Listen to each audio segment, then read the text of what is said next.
पद या रूप रचना की पद्धतियाँ या संबंध तत्व के प्रकार। पद रचना के लिए मुख्य रूप से 8 पद्धतियाँ काम में लाई जाती हैं। नंबर 1, शब्दों को ज्यों का त्यों छोड़ देना। इसे शून्य तत्व भी कहा गया है। अंग्रेजी में इसे जीरो एलिमेंट भी कहते हैं।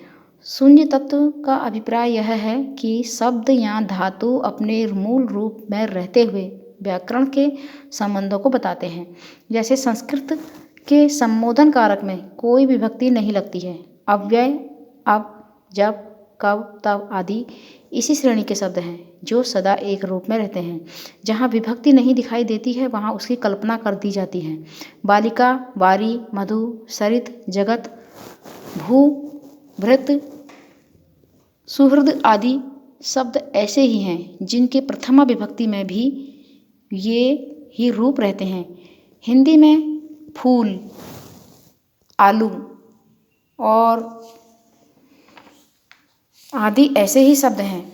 संस्कृत और हिंदी में उक्त सभी शब्द भी हैं और पद भी हैं। आधुनिक भाषा वैज्ञानिकों ने शून्य तत्व की कल्पना कारक करके इनके कथन एवं विश्लेषण को सुगम बनाया है, किंतु शून्य तत्व की कल्पना संस्कृत में व्याकरण पाणिनि ने भी ही की है। अतः पाश्चात्य भाषा शास्त्री पाणिनि के कृतज्ञ हैं।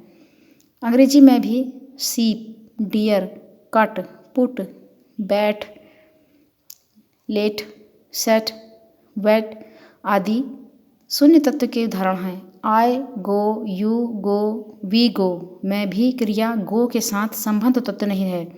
नंबर 2, शब्दों में कुछ जोड़कर पद बनाने की पद्धति। यह पद्धति बहुत व्यापक है। इसके 3 भेद हैं। का आदि योगात्मक जिसे उपसर्ग कहते हैं। खा मध्योगात्मक जिसे मध्यसर्ग या विकर्ण कहते हैं। गा अन्य योगात्मक तत्व जिसे अंतःसर्ग या प्रत्यय कहते हैं।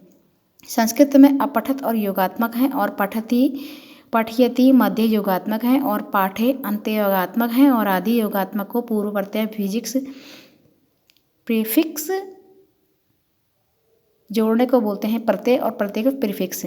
तो मध्य योगात्मक को मध्य और प्रत्यय को इनफिक्स, अतः अंत में योगात्मक को प्रत्यय सफिक्स कहते हैं। हिंदी में अंग्रेजी शब्दों के आधार पर इन्हीं शब्दों का प्रयोग हो रहा है।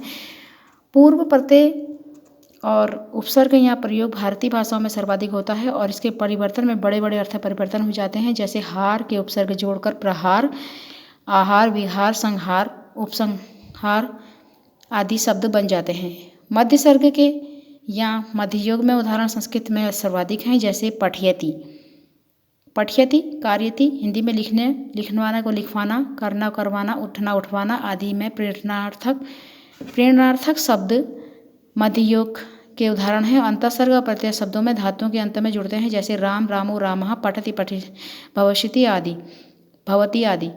अंग्रेजी में boy, boys, walk, walked, go and going. Number 3, अपश्रुति पटों में रचना और तीसरा रूप है अपश्रुति अर्थात शब्द के अंतर्वर्ती स्वर में स्वर परिवर्तन कर देना। और जैसे रुद्र, रौद्र, कुमार, कौमार्य, देव, देव, श्रवण के श्रावण में, बालक के बालिका, पुत्र से पुत्र, पौत्र इसी प्रकार से क्रियाओं को करना, कराना, पढ़ाना, पढ़ना, हंसना, हंसाना आदि। अंग्रेजी में sing, sang, send, sent, tooth, teeth आदि हैं। नंबर 4 पे आवर्ती है और आवर्ती के द्वारा भी हम पद बनाए जाते हैं। जैसे कि संस्कृत में पठ और पठात, नद से नदाद, लिख से लिलेख, बुद्ध से बुद्धोत आदि ग्रीक, लातिन आदि में भाषाओं का भी पाया जाता है। नंबर 6 पे है ध्वनि गुण। ध्वनि गुण में स्वराघात, बलाघात आदि भी रचना तत्व का कार्य करते हैं और क्योंकि इनमें से अर्थभेदक हो जाते हैं। और जैसे भोजपुरी में देव, तुम आदि, दे अब, इसमें होगा दे अब मैं दूंगा। यहाँ स्वर परिवर्तन से अर्थ भेद भी हो जाता है। अंग्रेजी में बलाघात के कारण संज्ञा की क्रिया हो जाती है और क्रिया संज्ञा, जैसे कंडक्ट, प्रोजेक्ट, इम्पोर्ट, प्रोटेस्ट आदि। नंबर 6 पे आदेश। आदेश में मूल शब्द के स्थान पे दूसरे शब्द आ जाते हैं। और जैसे संस्कृत में दृश्य धातु को पश्य और अस धातु को भू और भ्रू में वच और उवाच आदि कहते हैं। और हिंदी में जा से गया या जा हो जाता है, यानी हिंदी में य को जौ बोला जाता है। जैसे, यैसे, यशोदा, जशोदा, ये प्रकार के एक शब्द हैं। गम, गाम, गम धातु में गत बन जाता है और अतः अंग्रेजी में गो से वेंट हो जाता है और इसी प्रकार से है। पद रचना में आदेश का स्थान अनुप्रेषणीय है। नंबर 7 पे है शब्द स्थान या पदक्रम। शब्द स्थान या पदक्रम में है कि इसके शब्दों का स्थान भी संबंध तत्व के कार्य करता है और स्थान परिवर्तन या पदों के क्रम बदलने में अर्थ में अंतर हो जाता है। जैसे है कि ग्राम मल्ल गांव, पहलवान मल्ल ग्राम, पहलवानों का गांव। राजवैद वेजराज, पदों का क्रम बदलने से अर्थ में अंतर हो जाता है।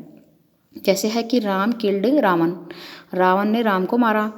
रावण किल्ड राम, राम ने राम को मारा। रावण किल्ड राम, रावण ने राम को मारा। इसी प्रकार से है चावल जल रहा है, मैं चावल खाता हूँ। समस्त या समसामयिक पदों में स्थान संबंध तत्व का कारक का कार्य करता है। जैसे है कि पति ग्रह, पति का घर, गृहपति, गृहस्वामी। नंबर 8 पे है स्वतंत्र शब्द। अब स्वतंत्र शब्द में है कि स्वतंत्र शब्द में संबंध तत्व के काम करते हैं। जैसे हिंदी में प्रसर्ग ने के, को से पराधी किया है। अंग्रेजी में टू, फॉर्म, विद, ऑन, इन भी ऐसे ही शब्द हैं जो शब्दों के जो वाक्यों को आपस में जोड़ते हैं। ये इस प्रकार के शब्द हैं। संस्कृत में इति, च, वा, कृते आदि स्वतंत्र शब्द हैं। जैसे है न पठिष्यामि इत्युवाच, नहीं पढ़ूंगा ऐसा उसने कहा। राम कृष्णश्च, राम और कृष्ण। रूप विज्ञान और पद विज्ञान की शाखाएं। अब इसमें रूप विज्ञान और पद विज्ञान की शाखाएं हैं। तो रूप विज्ञान और पद विज्ञान की शाखाओं में है जैसे 4 शाखाएं हैं इसमें। नंबर 1 है वर्णनात्मक रूप, नंबर 2 है संरचनात्मक रूप, नंबर 3 है ऐतिहासिक रूप और नंबर 4 है तुलनात्मक रूप। वर्णनात्मक रूप में